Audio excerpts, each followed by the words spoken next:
Welcome to the MMHP and the 989. Channeling all styles and eras of Michigan music history from the city by the bay.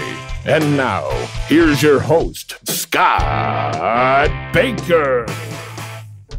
And we're back here for part two with Mr. Tom T-Ball here at the MMHP and the 989.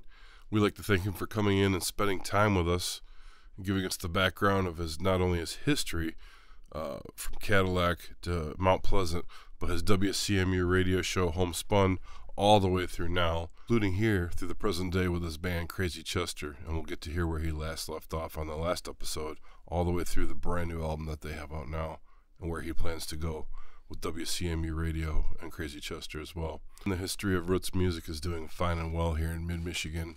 We'd like to let you go along for the ride here with Mr. Tom T-Ball for part two in the MMHP and the 989. Enjoy. I guess, I also want to talk about, if it's okay, if you have questions, go ahead and ask. But I also think about, for me, in an adult world and getting hooked up with all this traditional music and starting to play the bass, it led me to other people who were playing that kind of music. There were people that were living around Cadillac and Traverse City at that time that were playing bluegrass and some of that music, and I got to meet those people probably in the later '70s and the early '80s. And they needed, their bass player was leaving, and they were playing music, and they wanted somebody to come to play the bass. Would you like to play the bass with me? Sure. So I got hooked up with these guys called the Bluegrass Reunion, and that took me on a whole other journey for 3 or 4 years when they were in that area, and we gigged a lot in Traverse City because that was where someone were kind of living around Glen Arbor and the Traverse City area and that sort of thing, and there was a bar in downtown Traverse City called the Sawmill, and it wasn't a big place, but it was kind of this happening place, and they had a stage at one end of it, and I mean we'd play there a dozen times a year, probably at least, So Is that when Wheatland came on your scene too? It was all in that time period, Scott. Yeah, I was, again that. Did you play Wheatland with that band by chance? No. No, we didn't actually. I think at the first one there were 4 or 5 bands. There was, yeah. And in fact, one of the bands, Fred, was the Pine River Valley Boys, and they played there. Bill Richmond. And the banjo player in that band, whose name is Paul Kirshner, he eventually left the Pine River Valley Boys.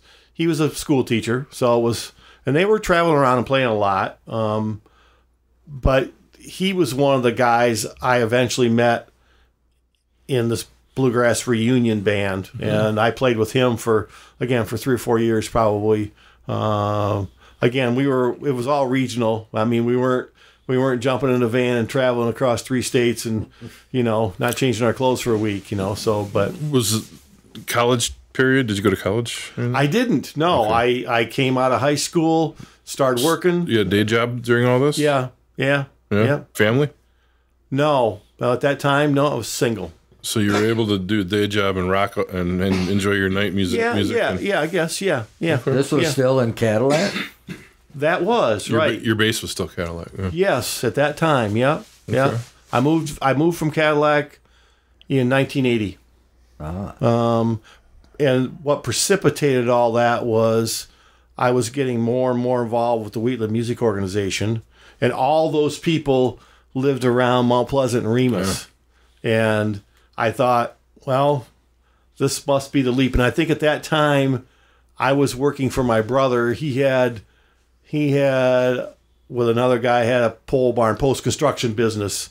I mean, I was banging nails and hauling wood, and it wasn't my favorite thing to do, but I made pretty good money at it, So, but the great thing is I thought I need to get out of here, and I need to go start someplace else, and Mount Pleasant was the area. And so the great thing, my brother, God bless him, said, okay, I'll lay you off. So I'm not, you don't need to quit. I'll lay you off, and you can draw unemployment for some amount of time and get yourself established down there. Wow. Yeah.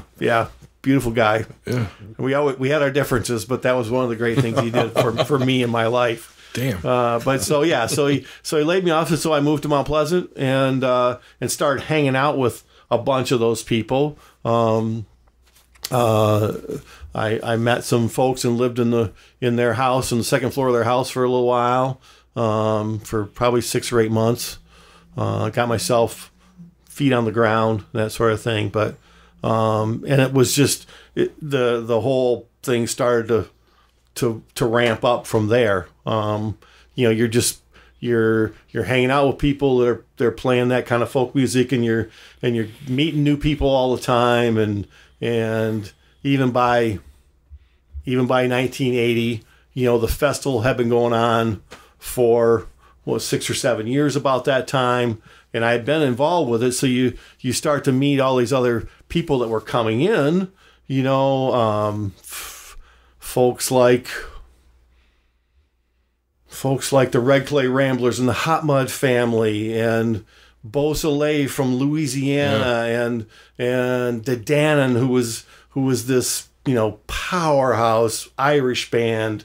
And the cool thing about all that is, for me, and it wasn't me directly, but the Wheatland Music Festival was probably the first place lots of people ever heard Irish music played live, traditional Irish music, or heard traditional Cajun music played live.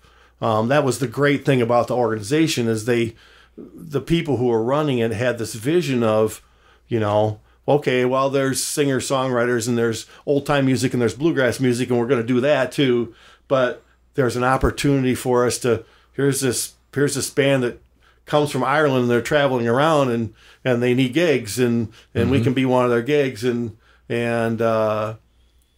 so you just start to meet some of those people, and you start to have relationships with those people, and you go deeper and deeper into that music too. That I just remember just being bowled over by the Dannon. They were just, when you watched them play, it was like watching a freight train go down a track, and it wasn't, they didn't have stomp boxes and flashing lights and dancing girls. This was musicians. This was real people playing real music. Yeah, big difference. And it was exciting, because it made me quickly realize, in that genre of music, you can either play or you can't. There's nothing to cover up your inaccuracies or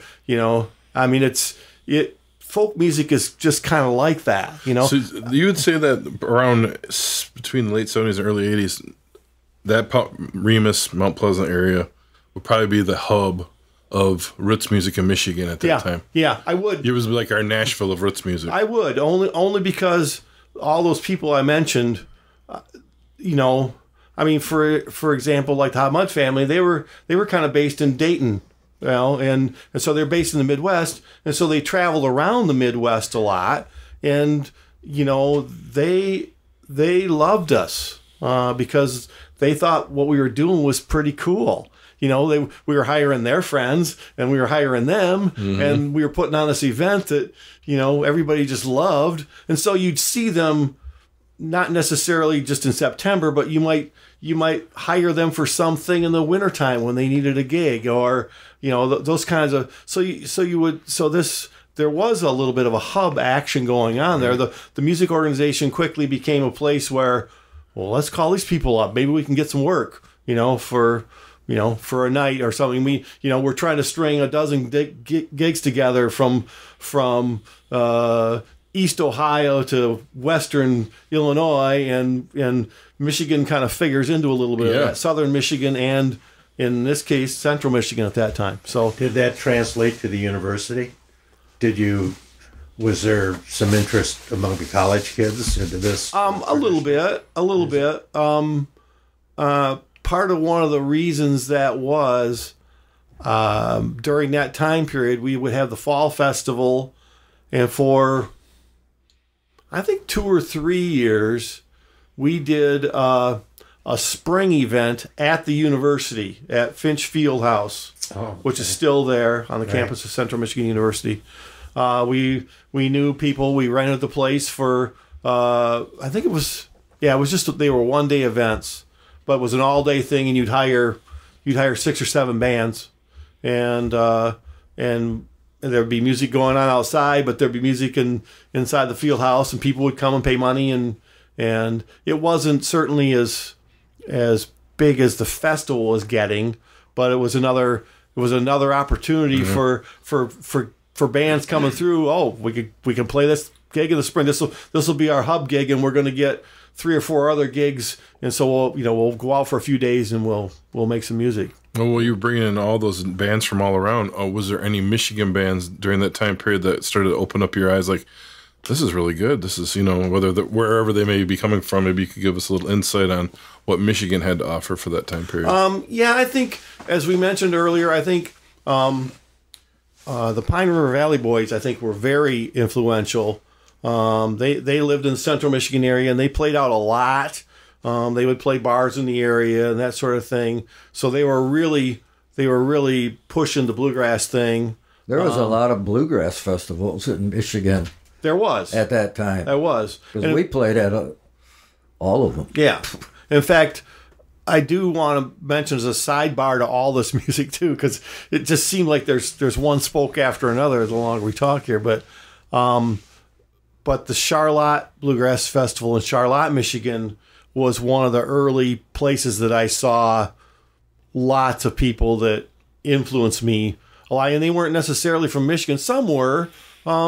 There were bluegrass bands like Kathy Ann and the Sounds of the South, and there was, Roy McGinnis from, and interestingly enough, places like Wyandotte, Michigan, and those kinds of places were really big hubs for that kind of music, partly because of all the factory workers came from Ohio and Kentucky and Tennessee. They came up to work in the car factories, and they brought some of that music with them. And so there were places around that area of Detroit and outer Detroit that you could go see the Osborne Brothers on a Saturday night in a club, and if you want, I never did. I'm kind of kick myself sometimes for not doing that, although it was still kind of new for me, and I could only go travel so far, I think, more than anything else. It wasn't. Fortune Records was basically formed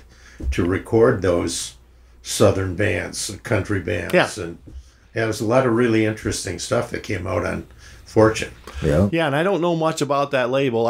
There was a label called Old Homestead Records, which was kind of in that same sort of thing, and that's the label that I kind of remember. And then, of course, eventually Rounder Records, God bless them. Mm-hmm. Those Old Homestead Records are now are collectible records. Yeah, well, they were some were reissues, but some were current records that were being recorded at the time. But I think, some of those people, Scott, are the ones I kind of remember.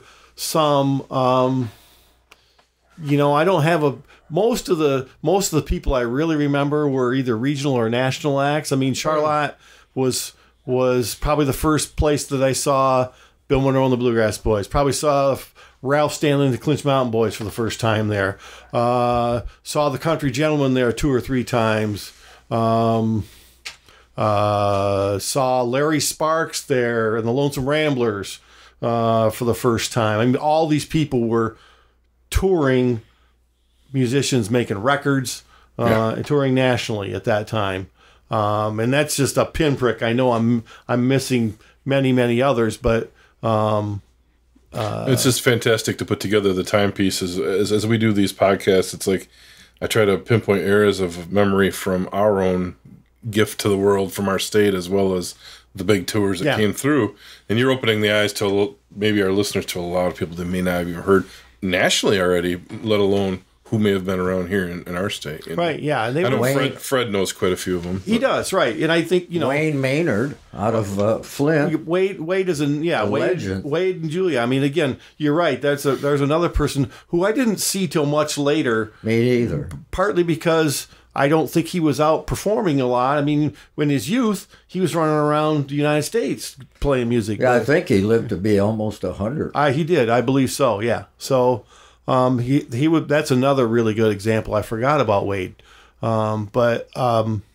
So again, that's kind of, my vision of what I remember of it. Again, keep in mind, at that point, I'm 26, 28, 30. I mean, got the world by the tail. I don't have a wife. I don't have family. I'm learning how to play music and hanging out and footloose and fancy free. Exactly. And good or bad, I don't know. I can't change any of it now, but I guess it kind of comes back to the point I really wanted to make was this arc from 1973 or 4 to today is an arc I never would have had if I wouldn't have met Rick Duell and Barry Anderson and Fred Johnson and Roy Nickerson in 1973 and started hanging out with those guys and started playing music. And Fred Johnson comes and says, "Here, I want you to play this washed-up bass." And I go get a string bass after that. And you start to meet more people. You start to play more music with more people. And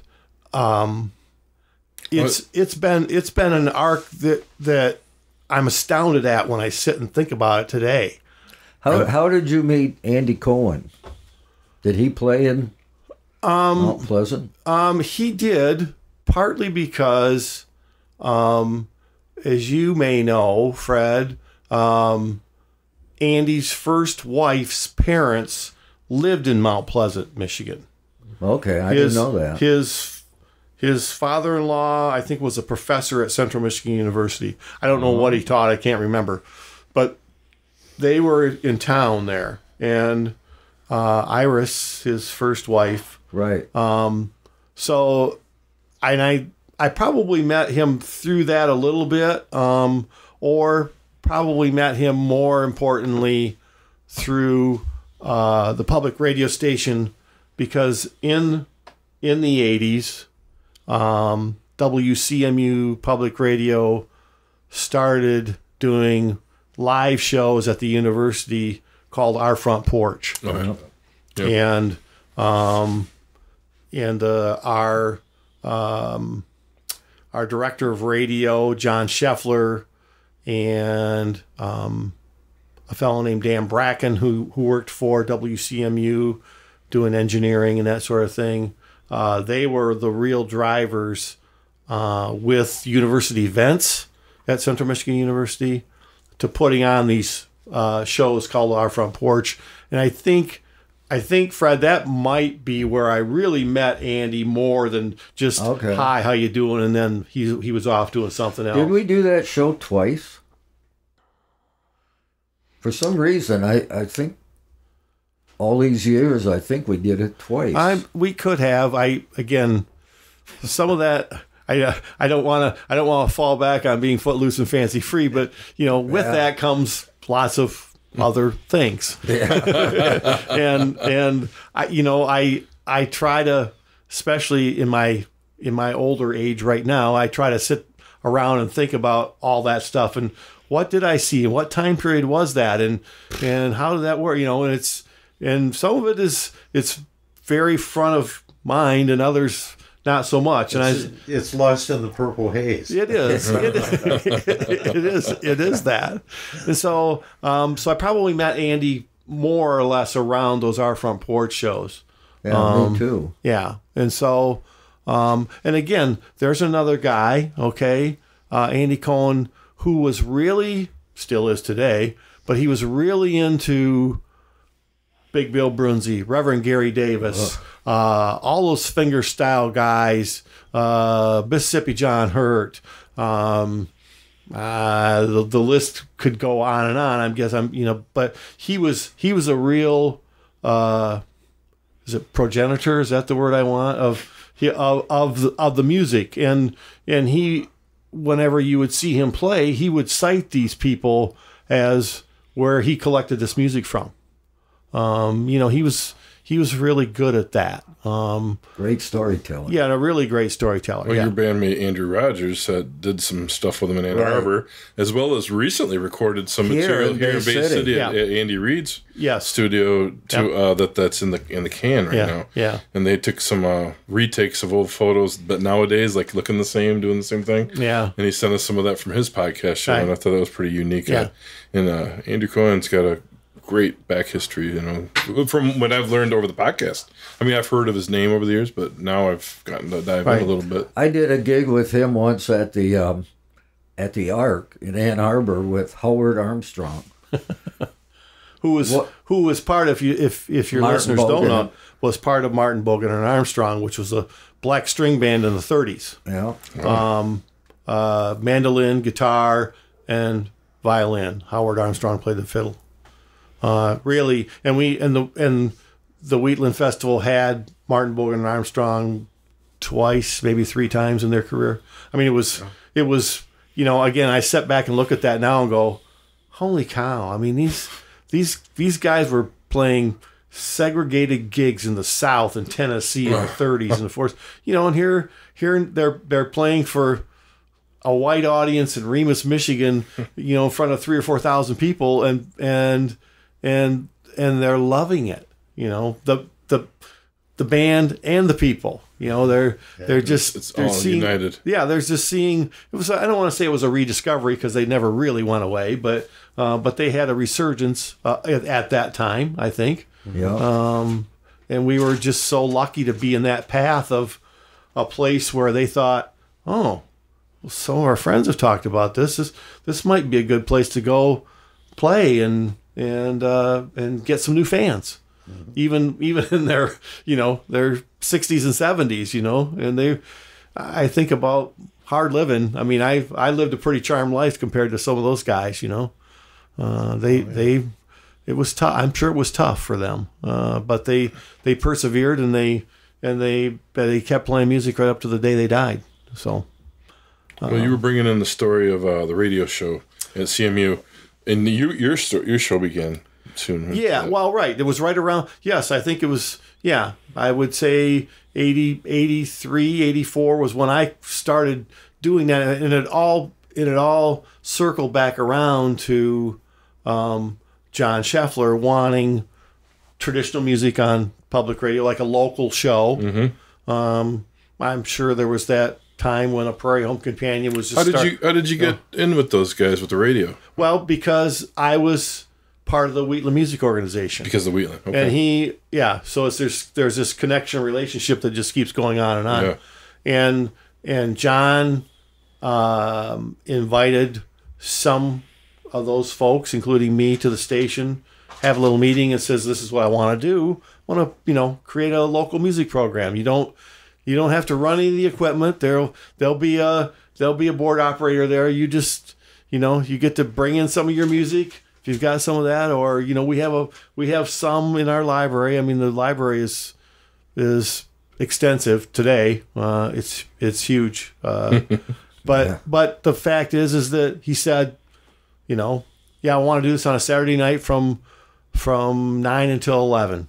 We need something to fill there. Because I think it was, I'm guessing around that time, I think maybe a Prairie Home Companion was kind of on at that time period. And he wanted to kind of continue that traditional music block, if you will. And so it was going to be live.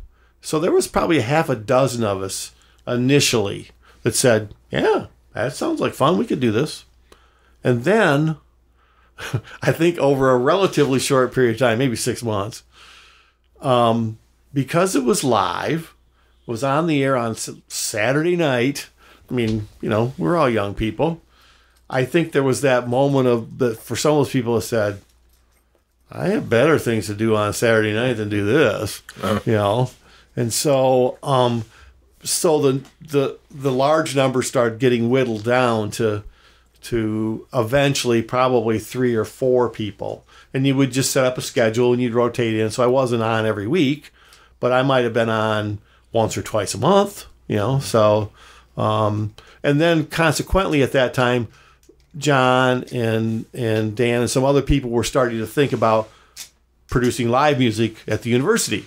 So, and through his connections with Wheatland, I think they were forthcoming and sharing information about who we might want to contact. It started out in most of the shows for the longest time were in Moore Hall, Kiva, which probably, when you set up chairs in there, probably had 400 people, 350 maybe. It was a big circle in Moore Hall, and they brought in microphones and equipment and tape machines off in the other room and ran wires and recorded it all. And he started to bring in some pretty important people over time. Folks like Nancy Griffith came when she was really just kind of starting out. Mike, didn't you say John Hartford played at it? John Hartford played at he played at the Wheatland Festival. I don't think he ever played on our front porch. So oh, he did. Yeah. Oh, maybe I have a recording of it. Okay, maybe he did. Again, there were.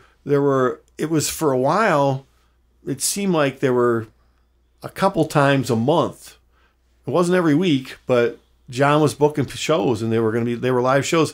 And so what happened was, interestingly enough, there was that time block. The shows usually started at 8:00 in the evening, and the show would take place, and let's just say it was preempting Homespun, okay, at that time. And what happened was, let's just say the show ran from 8 until, I don't know, let's just say it ran from 8 until 10. Mm-hmm. Okay. And there was there's an encore. It would finish at, 5 or 10 after the show's ending. Well, the station, at one time, those shows were being broadcast live. They weren't being taped. They were being taped, but they were going over the air live. Yeah.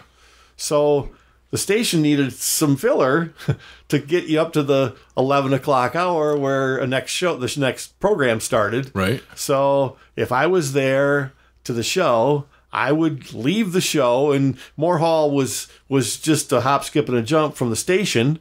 And so I'd go back over to the station. You'd hear the end of the broadcast happening, the applause. You'd fade down, and I would play traditional music until 11 o'clock. Oh, so fantastic. Yeah, so I would fill that last hour, 45 minutes, whatever it was,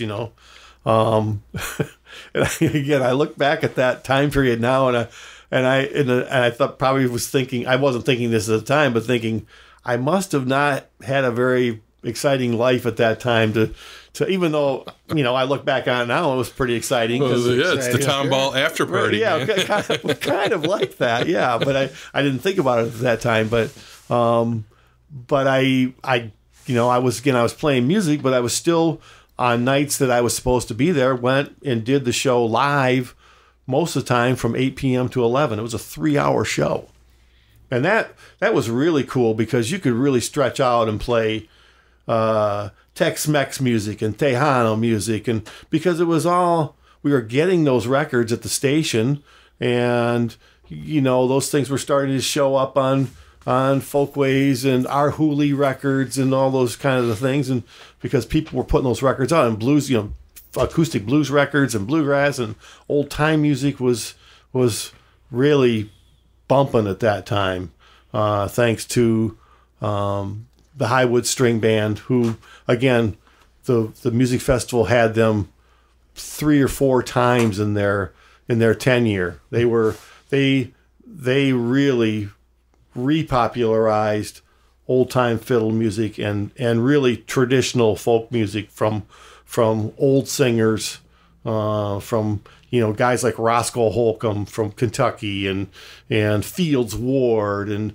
all these legendary, I'll call them local, Tom Ashley, all these people who lived locally but were known nationally, partly because of the records that were coming out, and then you'd see the Highwoods and they'd say, we got this song from so and so, and they'd be playing it, and you'd think again, wow, that's pretty cool. I'd like to go find out more about those people, and they just had this sound of it was that two fiddles, clawhammer, banjo, guitar, and bass and vocal. And I mean, again, on a great day, it was like watching a freight train go down the track, and the music was so in the groove, and they really repopularized fiddle music primarily.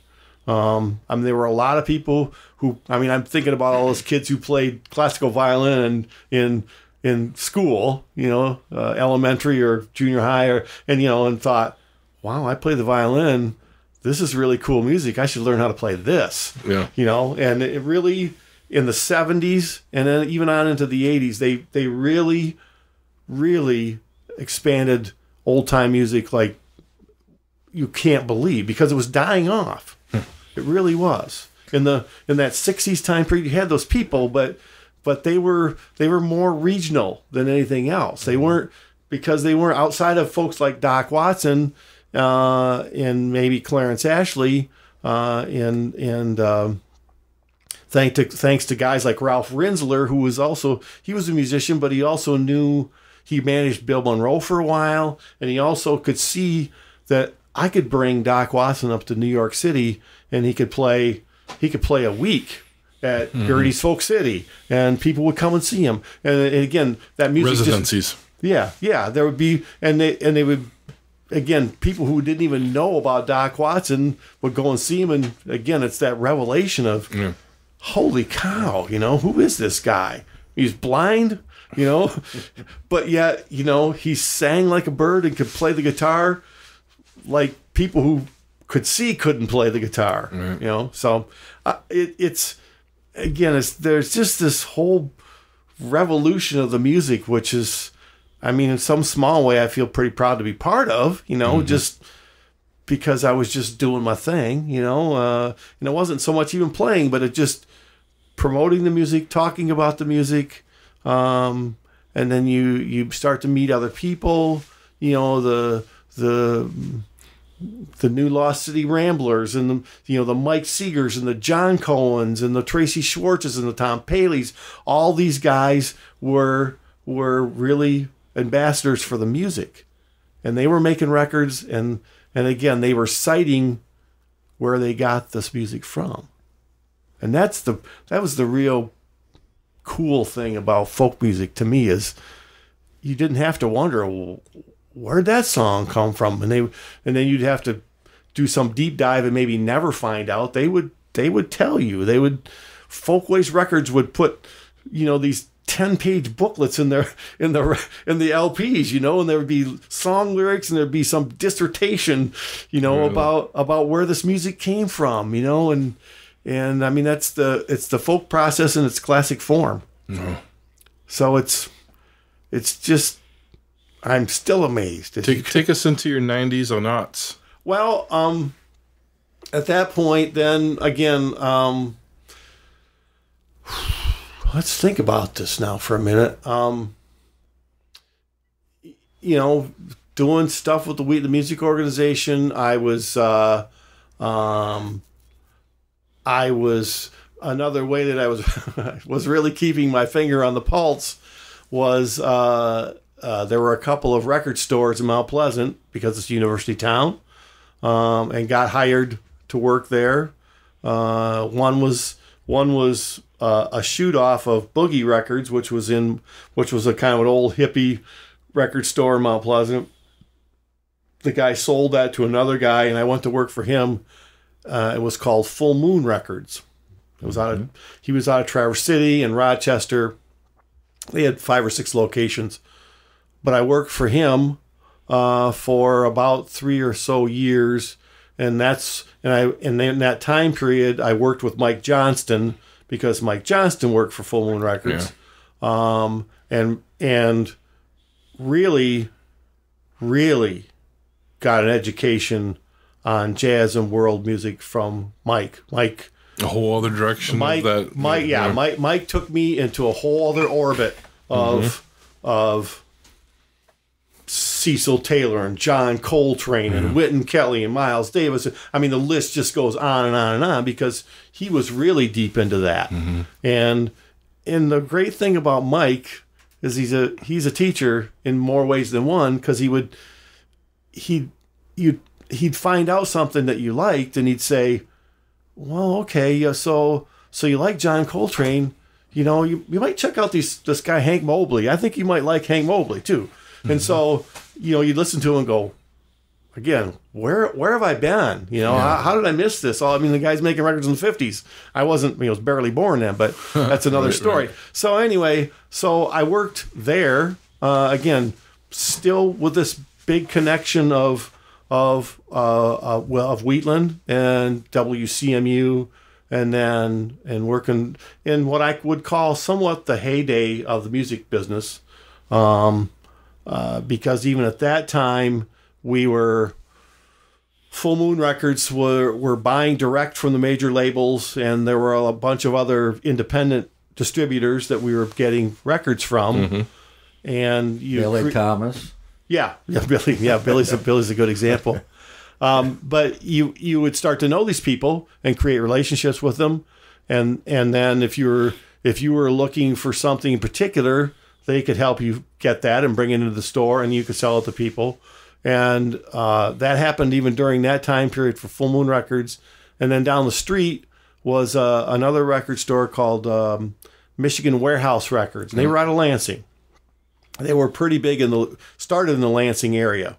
And, they were in College Town, and they were selling lots of college music. And again, at that time, it wasn't just for me.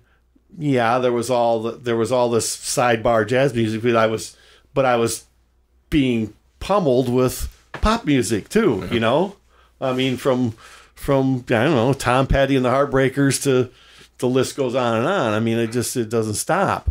So you're still U2 and John Mellencamp, and you're selling all these records too, and you're hearing them too, and thinking this is good music too. I didn't ever shun any of that, and again, I can still appreciate Black Sabbath and Alice Cooper. I can. I just don't. That's just not in front of me anymore. Right. But I can appreciate it.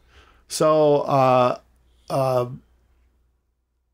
Michigan Warehouse Records came to me and said, we want you to come and work for us. And it was a little step up. They had more stores. They had bigger buying power. And I could still stay in Mount Pleasant and work. Yeah. And it was full-time work. It was 40 hours a week. But I was getting to listen to music and talk to people about music all day. There's worse jobs. What a dream job. Yeah, exactly. Right. And and at that time, because of the time period, and being in a college town, you got a chance to hear lots of other things that maybe you wouldn't otherwise musically, and then turn more people on to that too. So I went to work for Warehouse Records and worked for them for 12 years. And started there just as an employee, and then eventually ran the store. I had a staff of, 7 or 8 people, probably college kids most of the time. A couple of them I still keep in contact with because they were music junkies like I was, and they had great ears, and they were good people. Did you ever have a moment where you went, you want to hear Griot Galaxy, go see Mike at New Moon? Yes. Definitely. Yeah. No. Or he'd say the same thing. He wants to hear some. Yeah. He could have. I'm certain of that. Again, because we've been friends for so long. It wasn't. I suppose there was competition, but as it went along, there were probably a little bit of. He had his regular customers. We had our regular customers. Yeah. And It's ironic that you both were running record stores during that time period, and you both have your own radio show. Yeah, and I didn't see that coming tonight. Happenstance, yeah. So, but it was during the college years of vinyl and CDs though too, and even with Michigan Warehouse Records, again there was that point of if you wanted something, you wanted a copy of something to listen to or to play in the store because you thought you could sell it, I could call up somebody and it would just come to my door in 4 or 5 days. And some people in that business were really good at that. Others weren't so much, and you had to start to kind of lean on them. But I had the same thing happen to me in the '90s. I became a journalist at Delta College, and I was hired to Bay City Times and Second News before I graduated. Right. But I made connections with every record company that I liked music from, and my CDs by the week were just coming in, and they're like, "Is those school property?" I'm like, "Nope, this is my work," and I'm scoring every CD by every band that I like just with phone calls. Send me a promo, I'll do a little write up. Send me a promo. It was great. Yeah, so it was what I call the glory years of the music business, because there was you could just do that, and if somebody was coming to Detroit and I wanted to go see him live, I could, because we had relationships with all the major labels, because they all had offices in Detroit. You could call somebody up. You could call up your sales rep and go, yeah, Paul Simon Graceland's coming to Pine Knob. Can you give me tickets? Yeah, sure. Yeah, they'll be at the box office for you. Poof. Yep. I mean, I saw tons of great music like that. Me too. And it was just, again,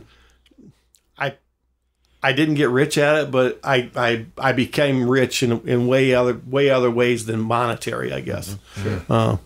That's why you're here. This musical knowledge, man. This musical background. Yeah. It's and you're still doing it. I am, and I think about especially because I do work my day job for WCMU, and then I also produce this radio show for them. One or both of those is going to come to an end in the next couple of years or less. Work, certainly, because I'm just, I don't want to say I'm tired of work, and I have a good job, and I have a good boss, and I believe in what I'm doing, but I want to be able to stop and smell the roses too. And I don't know, even at that time, I haven't decided yet, and there's been no discussion. Do I just walk away from it all? Shows ends, see you later. I don't know. A lot to think about. Yeah, there is. So, well, lead us into one more segment here, Crazy Chestur. What were you doing leading up to that, and how did that begin? Well, let's also then, we'll talk a little bit about that, but I also want to talk about after the bluegrass thing, and you start to meet more people, and some of those people were in that scene in the 70s at the Charlotte Bluegrass Festival when you were really first starting out. I also started meeting a couple of other people, and in Mark Schrock and Frank Youngman, and I met those folks in the 70s. They were all playing music. And in the 90s, then, through the Wheatland Music Organization, we started a band called Jive At Five with a couple of other guys. And we were playing, and again, this all kind of comes out of the folk music scene eventually, but we were all kind of into, I was into jazz music, but I was also into swing and western swing and the blues and all that stuff, and we were all at this spring event for the Wheatland Music Organization, this traditional arts music weekend, and there were a couple of people that we knew that were teaching dance there that wanted some of this kind of music as for dance, and we thought, well, we can play some of this stuff, we can back them up. So we did, and that just sort of leapt into getting together and playing this music all the time as Jive at Five. And at one point, it was a 6 or 7 piece band. I mean, we had 3 horn players and piano, bass, drums, guitar, and singers. And again, it wasn't full time work. We all had day jobs, but we made a lot of music in that arena. What era? That was in the middle 90s up to today. Literally, I remember seeing Jive for Five and so many ads. I lived in Midland at the time. Yeah, and it was like for Mount Pleasant. And do you guys have the CD? Yeah. We made 3 records as a band. And again, I would say over the year, in our heyday, we were probably playing, I don't know, we might have been playing 70 or 80 gigs a year. Not a lot, but enough, regionally, It's healthy. Yeah, regionally. And there were a couple of times when we took a little time off, and we knew a whole bunch of people were into the dance scene in Minneapolis. There was a pretty big traditional music and dance scene in Minneapolis, St. Paul. And we traveled out there a couple times and played music for some of those people, and they got us gigs. You run out there for 3 or 4 or 5 days, and do dance stuff for concerts and that kind of a thing too. So there was that whole period, and again, it was very successful. I thought. Again, we made 3 records, and we were playing gigs, and we were having fun. And that kind of leveled off a little bit as time just went on. We had somebody that was doing booking for us, and then she stopped doing it, so the band was kind of doing it, and that sometimes that's not a good thing. You need somebody else making the phone calls all the time. And so it's leveled off. Although we're still playing music. I mean, we might play 6 gigs a year right now. But because we've been doing it for 30 years probably or longer, it's like riding a bike. And everybody in the band is pretty fearless. I mean, you look at somebody, a piece of music, and somebody says, "Well, can you play this?" I think so. Let's try it. It's not of no, we can't. We're in our lane here. We can't ever do that stuff. So that's been ongoing for all this time, and then I knew all the guys in Crazy Chestur just socially. I knew they were in the Mount Pleasant area. They all played in different bands, and I certainly knew Charlie and his first wife and Jim Gilmore, actually, and Rob Glendenning. I think they were all in the first band that just knows I'm drawing a blank on their dang name, but Bluegill? The Bluegills, thank you. The Bluegills. And so I knew those people socially and would go out and see them play every once in a while. And then they broke up, and wasn't really too much was going on. And then, again, this is probably now 7 or 8 years ago, if not 10. Charlie called me up one day. Charlie Walmsley called me up and said, I'm getting together with Jim and Rob, we're doing this kind of music, and I'm writing a few things, but we're kind of doing this covers of singer-songwriters, what I would call AAA music today, adult album alternative, which again encompasses a pretty broad brush, but it's the Van Morrisons, it's the band, it's the Bob Dylans, it's the Jackson Browns, it's all those people that are in that arena. And this is what we're doing. And Jim's not playing electric guitar, and we know you play the string bass, so you want to come and we'll get together at Jim's barn. You want to come over and play some music and see how it goes? And sure. I mean, half an hour from my house. I mean, why not? I have nothing to lose. And now a record and an EP later, we're still making some music. Yeah. And again, it's the whole thing of, I don't think anybody could play any more than we're playing. I'm outside, we could play a few more gigs a year, I think, probably. But I think it's the camaraderie and the relationship as much as anything else, and just getting together and playing some music. And every once in a while you take that out in front of people and they like what you're doing, and it inspires you to maybe go out and try to do some more of that too. Crazy Chestur ended up being kind of an all-star band. I mean, when we talked to Andrew about it, or Charlie for their podcast, you guys all come from a little bit different, but you all knew each other, and it's the camaraderie, like you say.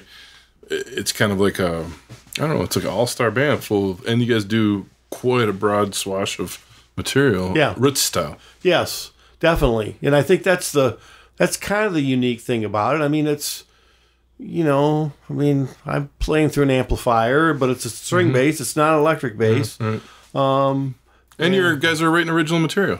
Yes, Charlie's. We're doing 6 or 8 or 10 of his songs on the set at any given time. So. And the new one comes out when? It is out right now.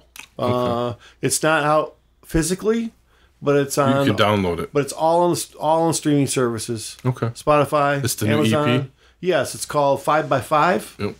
Yep. There's 5 songs that we've been doing live, but we hadn't recorded them before, and 3 of them are originals, 2 of them are covers. Where did you record it? We recorded it at Mackinac Harvest Studios in Grand Rapids with our friend Michael Crittenton. Michael's had that studio for a long time. In the Grand Rapids market. He has big ears, and he has good ideas, and he has good gear. So, and it was reasonable. You're not going to the record plant in New York, but it's what it is, and I'm pretty pleased with the end result.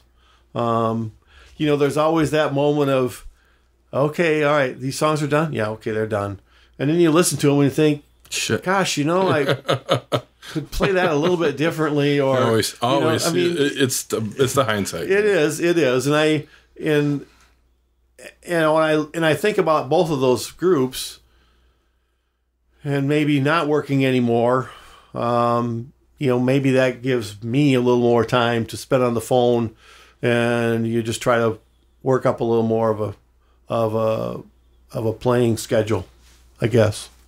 So that's your future. Kind of, I would say so, yeah. And I figure I can still do it. Do I like schlepping gear around? No. Who does? Yeah, and that's what you get paid for. I always get told you get paid to haul that shit in. It's the gig that you play for free. Yes. Yeah. Right. Well, yeah. Or most people say, "You're paying me to drive." Yeah. Right. Same. I'm playing for free. You're paying for me to drive to your location. So, so, but that's kind of the story in itself. I've been married for 22 years. And that's a whole other story in itself, but which is great. It's been a really good thing. Someone to kind of keep you on the straight and narrow someday. So, and she likes the music. She doesn't live or die by it, but she likes it. And she lives with a lot of music. Being in the record business for 15 years, I have a fairly substantial record collection. Let's just say that happens. Yeah. It's just, and again, being in the heyday of that music, man, you could phone up anybody, or if you didn't, you could phone up somebody who knew somebody else that could probably get it for you. Mm-hmm. And again, when I worked with Mike, at Full Moon Records, he really, I probably increased my jazz record collection by tenfold, and it just just to this day. I mean, and again, I look at those things as investment more, as much as anything else. I mean, I'm maybe the CDs, but I have a fairly good size record collection. So, and I know and Fred knows this too. There's a market for those things. And I've sold a few of them just because I know that maybe this is the time to do that, and it, there is a certain point, I think, even when because Fred's saying in the beginning when we started, well, I'm still looking for records, and I'd say I'm still looking for records, but I probably I'm not looking as hard as I once did, right. Because I think if I never bought another record and just spent the time listening to the ones I have, I could do that till I die. Yeah. and there's nothing morbid about it. It's just I have just a lot of stuff to listen to, and I think there is always that hunt of, oh wow, I saw that online today. I think that's affordable for me. Should I buy it or not? So I don't know. Well, in wrapping it up here, bud. Yeah. Take us back to that arc. Are those 3 or 4 guys still around? 5 guys? Yes, absolutely. The original members of Jive at Five, a couple of them have passed, but a couple, 3 of them are still around, which is great. And obviously, Crazy Chestur. Again, Andy Rogers joined the band a few years after we had been playing some music together. I think because him and Charlie were friends. Charlie just said, "You should come over and see if you can do something with your violin." We're playing. We get together at Jim Gilmore's barn. He's got a nice little space. The guys in '73. Oh, yes, they are, with the exception of Barry Anderson, who has passed. Yes, all the rest of them are still living. You still talk? Yes. Oh, yeah, absolutely. Fantastic. Yeah. Oh, yeah. Oh, yeah. Yeah. I would say because they live farther away from me than they used to, but absolutely. I mean, the internet's a great thing for that. Yeah. You can it's the best part of Facebook. talk electronically, yeah, privately, or and a few times, you just pick up the phone. I'm a phone guy as much as anything else because it became really evident during the pandemic that I am social. I mean, I always knew that, but there was those times when I was, I worked from home for 16 months and there were just times when I just needed to pick up the phone and talk to somebody else. That's great to hear that they're still doing their thing and you're still connected. Yeah, yeah. So it's been an unbelievable journey for me, and I feel so lucky because it wouldn't have happened at all. I mean, I think about not meeting those people at that particular time. It may have. But I don't think it would have. And in 1972 and 3, again, I felt like I was probably subconsciously looking for something different. And this is what was presented to me and was bowled over by it. And it's not taking me around the world, but it's taken me halfway around the world. And there are people who I met in 1973 who are still living that I still stay in contact with. Wow. So that's the most important thing, I think, is the relationship aspect to.